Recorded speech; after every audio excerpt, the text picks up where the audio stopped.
안녕하세요. 대단히 반갑습니다. 수필 읽어주는 남자, 이번 시간은 42번째 시간으로 월터의 상상은 현실이 된다는 월터의 상상은 현실이 된다.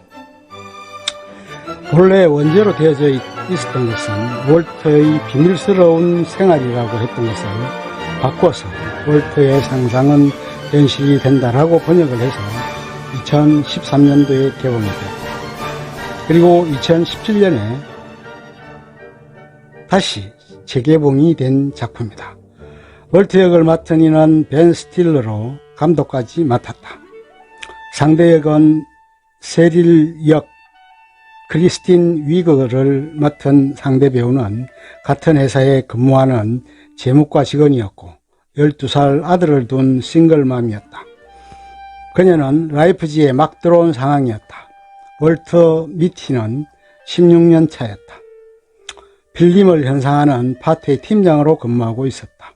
영화의 시작은 미티가 출근을 준비하는 장면부터 시작한다. PC로 세릴에게 윙크 이모티콘을 전송하려 하는데 그것이 오류가 난다.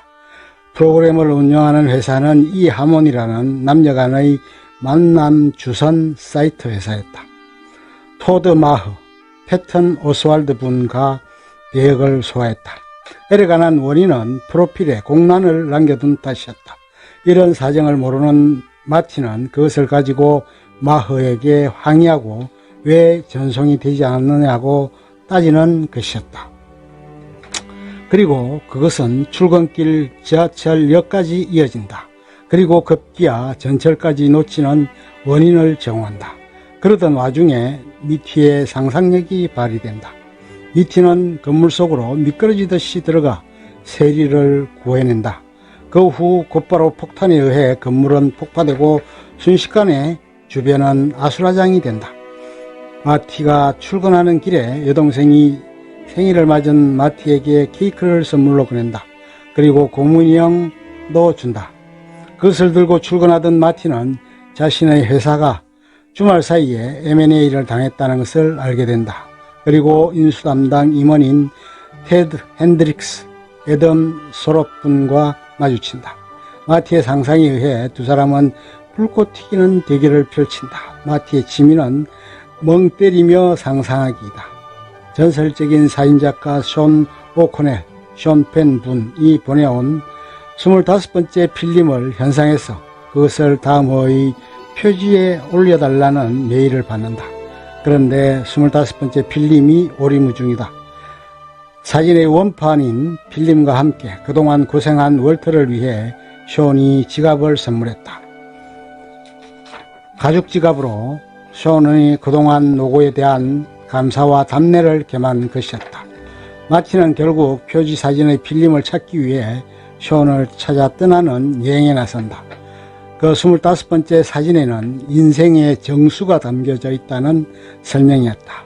미티는 젊은 시절 모히간 헤어, 중앙 라인의 모발을 길게 남겨두고 옆부분은 짧게 깎은 스타일을 하고 배낭여행을 다녔었다. 어린 시절 아버지를 여의고 어머니와 여동생을 부양하며 해가며 삶을 살아온 상황이었다. 생활비 마련을 위해 어머니의 애지중지한 보물 피아노도 팔아야 할 처지에 놓여지기도 한다. 여동생은 뮤지컬 배우로 활약을 펼치고 있었다.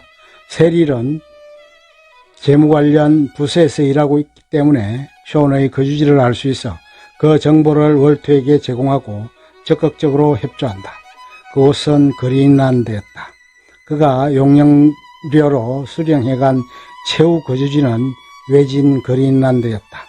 숀을 만나기 위해 마티는 무작정 그린란드로 간다. 헬기를 조종하는 조종사의 엄지손가락에 낀 반지를 보고 그가 찍은 사진 속의 엄지손가락임을 알아낸다. 그렇게 헬기를 타고 가야 하는데 조종사는 술에 잔뜩 취해 있어 불안하기 그지없다. 망설이고 있는 그에게 상상 속에 세릴이 나타나 기타를 치면서 노래의 스페이스 오디티를 부르며 그의 등을 떠민다. 억지 춘향식으로 헬기에 가까스로 타게 된 미티는 모험을 감행하게 된다.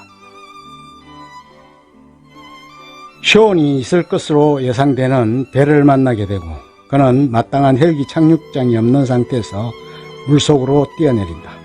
얼떨결에 바닷속에 빠지게 된 그는 물살을 가르는 으시시한 소리에 혼이 나간다.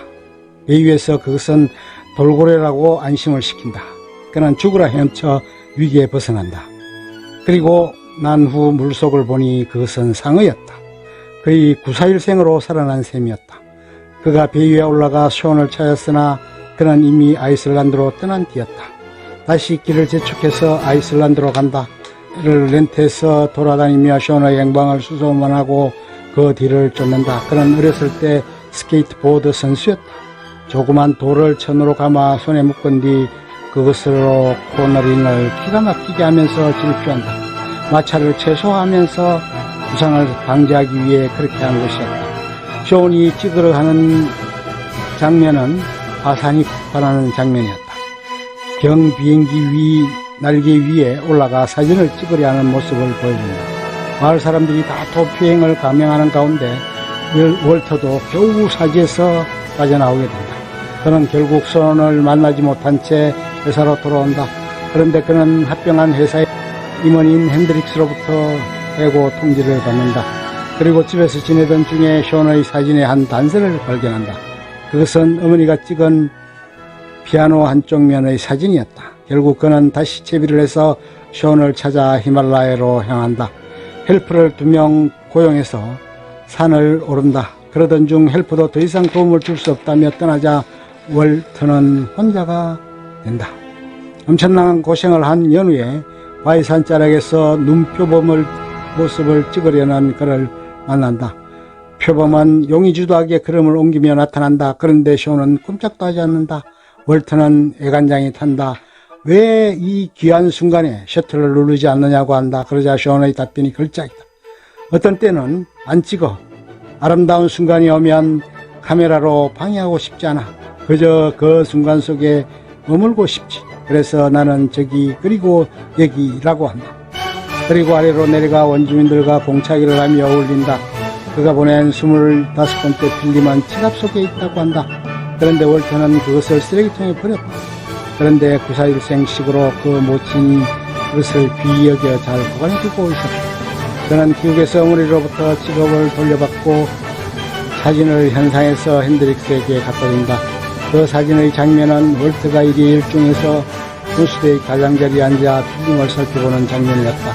그것은 결국 다 표지로 장식이 된다. 라이프지의 모토는 그랬다. 세상을 보고 무수한 장애물을 넘어 벽을 허물고 더 가까이 다가가 서로를 알아가고 느끼는 것이라고 했다. 그것이 우리가 살아가는 인생의 목적이다. 월터의 상상은 현실이 된다는 일상에 지친 이들에게 희망과 용기를 주고 생의 의미를 되새기게 만드는 것.